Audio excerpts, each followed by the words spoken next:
tonight's election forum for the Colorado State House District 46. My name is Steve Henson. I'm the managing editor at the Pueblo Chieftain newspaper, which is sponsoring the event tonight, along with Action 22, the 2020 Commission's Governance Task Force, Pueblo Community College's Center for New Media, and Pueblo Memorial Hall. A few quick comments about the ground rules tonight. Each candidate will have a couple of minutes to introduce themselves to you to ask for your vote. Then we'll have a series of questions and answers. The questions have been submitted by readers of the Chieftain. We will not be taking questions from the audience tonight, and that's just to protect the candidates. You can feel free to speak with them afterwards or between now and the election, but the way politics has become, we're going to make sure they have an opportunity to fairly answer questions, and so that's just the way it is. And we'll then, after the question and answer session, each candidate will have an opportunity to summarize their thoughts for you this evening.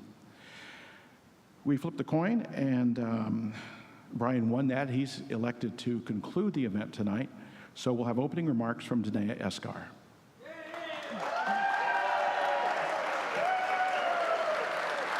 Thank you. Good evening. I am Daneya Esgar, your candidate for Colorado State House in District 46. Thank you all in the audience and those who are watching at home for joining us and taking an active role in our democracy. Thank you also to the Pueblo Chieftain, Action 22, the beautiful Memorial Hall, and the PCC Center for New Media, their crew, for working hard tonight to broadcast this forum. I'd like to take a quick moment to remember all of the lives lost 13 years ago today with the tragedy of 9/11, and to recognize those who ran into the rubble to help save lives. I am a proud native of Pueblo who was born and raised in a working class family. I am the proud granddaughter of two hardworking, still working grandfathers. They taught me how important working hard for your community is. You see, Pueblo is my home. Her people are my friends, my family, and my allies. I'm a proud graduate of South High School and a graduate, go South.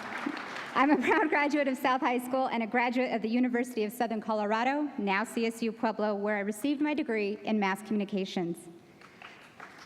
I've spent my entire career fighting for Pueblo at the grassroots level, and with your help, I will keep fighting for Pueblo at the state level. As a local television news producer, I fought in the newsroom to be sure Pueblo's news stories were being heard. After 8 years, I followed my passion for helping our youth, and for over 3 years, I worked hard as an academic advisor for the Upward Bound programs at CSU Pueblo and PCC. I have a proven track record of fighting for Pueblo through values of fairness and equality as a community organizer. I've worked with our neighbors to be sure that all were given a fair shot. I actively have worked to register people to vote. I've walked door to door to be sure the 20,000 Puebloans without health insurance knew that they could now be covered. I've had several community meetings and town halls around several different issues, from the outrageous rates Black Hills Energy are pushing on our community to conversations on how to improve the broken relationship between our community and our police force.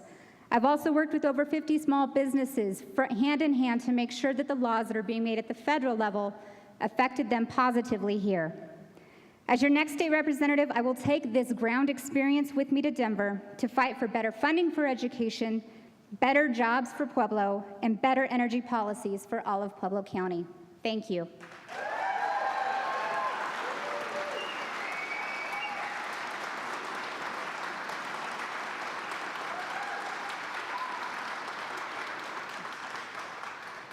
And we'll now have opening remarks from Brian Mader. Thank you, Mr. Henson. Good evening. My name is Brian Mader. I'm a candidate for House District 46. I would like to take this time to thank the Pueblo Chieftain, Action 22, PCC, everyone here tonight, and everyone watching from home. I've grown up here in Pueblo. I've done everything from serving nachos at the local skating rink to re-roof jobs on local government jobs, or local roof jobs on government jobs. What this has taught me is I wanted to get anywhere in life, I needed to be a self-motivator.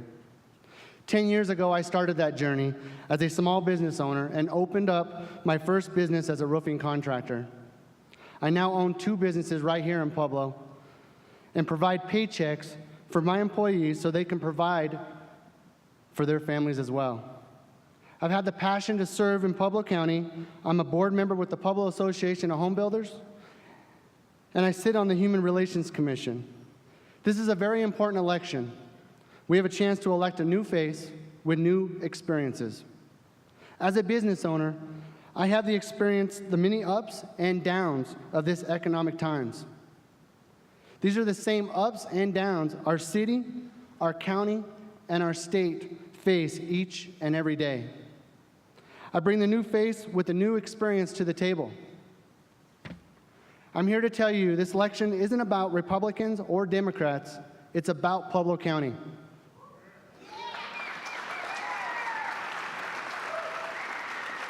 I know the issues we face here in Pueblo County, and finding the solution is going to be the battle, but with your help, we can make it a better place. Thank you.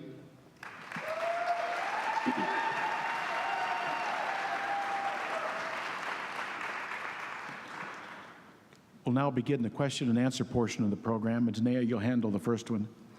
Do you think the current gun control bills have had any effect on crime? And do you think there should be more or fewer laws regarding gun control? Well, as a gun owner myself and a lifelong Puebloan and Coloradoan, I understand our Western heritage and the roles that guns play in it. However, I also understand what responsible gun ownership looks like, and I believe the laws that have been passed are protecting our communities and making sure that the people who should not have guns don't have guns. I also believe at the state level, we need to turn our attention away from the guns and onto mental health. At the state level, we need to focus on making sure it's easier to attain mental health treatment than it is easier to get a gun. We need to make sure that health care, and especially mental health care, is affordable and accessible to all who seek it.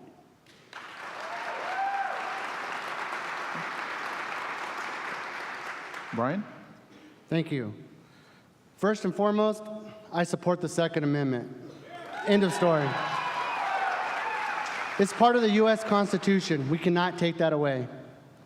I believe the law-abiding citizens should be able to exercise their rights. They're able to exercise their rights to vote. I think they ought to be able to exercise their Second Amendment right as well.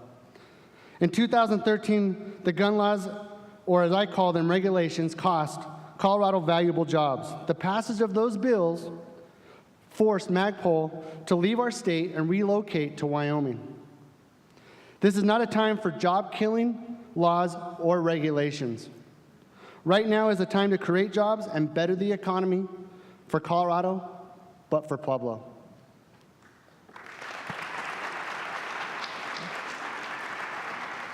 Daneya? I would just also like to point out I, too, am a supporter of the Second Amendment and all of the amendments within the Constitution. I also believe that the background checks law that was passed has kept thousands of guns out of criminals' hands, and for that, Colorado, we should be grateful.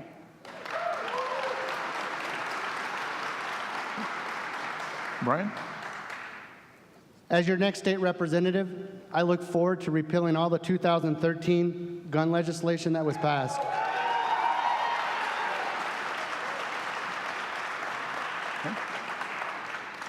Okay, Brian, you'll answer the next question first. If elected, what specific bills do you want to sponsor or co-sponsor?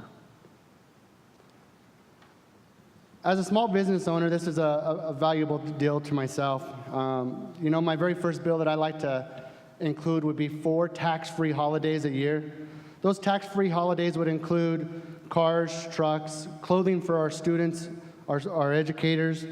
I like to strategically place them within 4 quarters of the year. You know, maybe we know we can't put a law into place for Black Friday because everybody's going to shop on Black Friday. But maybe October 2nd, October 3rd would be a great day to do some shopping.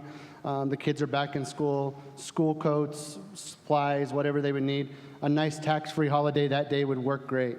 Maybe in the spring, you come out of winter, people need some lawn equipment, tax-free holiday.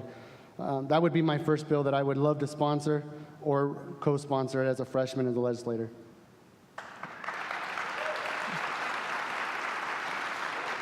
Daneya?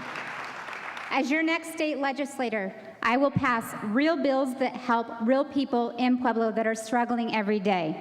I will work hard to figure out ways to reform the Public Utilities Commission that has been helping Black Hills Energy move forward, passing rate increases on us here in Pueblo.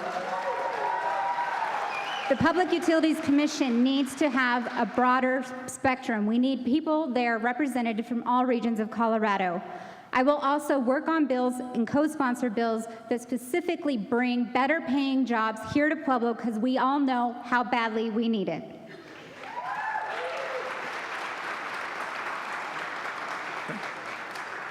Brian, any other thoughts? You know, as a small business owner, I would do anything and everything to create small jobs. Small business jobs, that's the backbone of America. You know, we have these major corporations, but Pueblo is hands-on, and that's what we need to do. We need to create some good paying, hands-on jobs. But in order to do that, we have to better our education, help out with our public safety, and create an energy bill that is affordable for everybody.